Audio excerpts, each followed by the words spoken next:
The first thing I heard was the carving, metal biting wood in the dead of night. Not an echo, not a dream. A slow scrape, deliberate, spelling a name I hadn't spoken in 30 years, my own.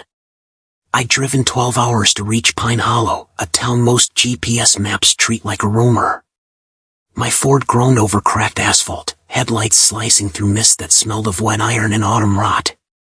The diner's sign buzzed like an angry wasp, eat blinking half dead.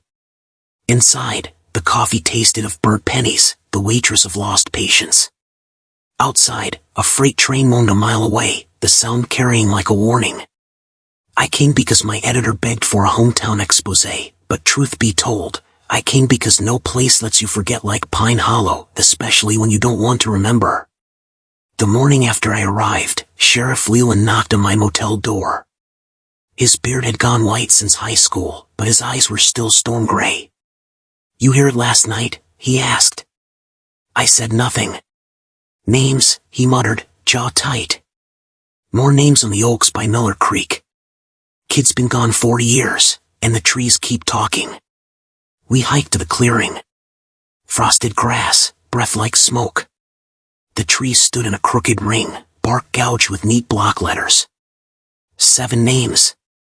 Each a child who'd vanished before the town learned to lock its doors. Fresh cuts oozed sap like slow tears.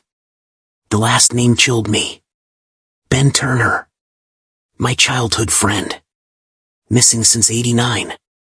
The carving looked new.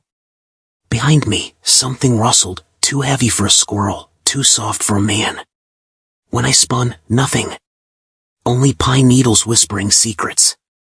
That night the motel TV flickered to snow, then black. For a heartbeat the screen flashed a single frame, the clearing, the carved names glowing white. I started digging. Town archives smelled of mildew and regret. Old microfilm reels hissed under my fingers, headlines bleeding through, 7th child gone. No trace. I found letters hidden in the library's local history shelf, unsent drafts from my own mother, begging the sheriff to search deeper, warning that the covenant is older than the town. At the Rusty Lantern bar, I questioned faces I half remembered. "You keep stirring," an old logger said, "you'll wish those kids stayed missing." The jukebox clicked off mid-song. Every glass in the place vibrated though no train passed. Back at the clearing, I noticed a pattern. The names weren't random, they formed a spiral if you mapped them across the forest. At the center, my family's abandoned farmhouse. I confronted my sister, Clara, the only Turner who never left. Her kitchen smelled of damp wood and unshed grief. "You always hated Dad's secrets," I said. "Tell me what he did." Her eyes darted to the window. "It wasn't Dad," she whispered. "It was Mom. She told me about the nights our mother walked into the woods carrying a lantern, returning at dawn with pine needles in her hair and prayers on her lips.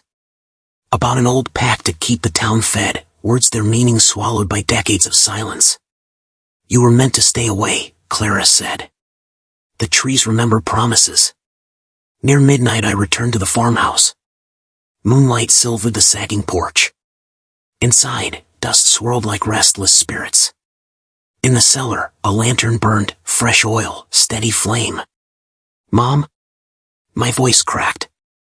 A figure stepped from the shadows, Sheriff Leland. "You finally came home," he said. "Took you long enough."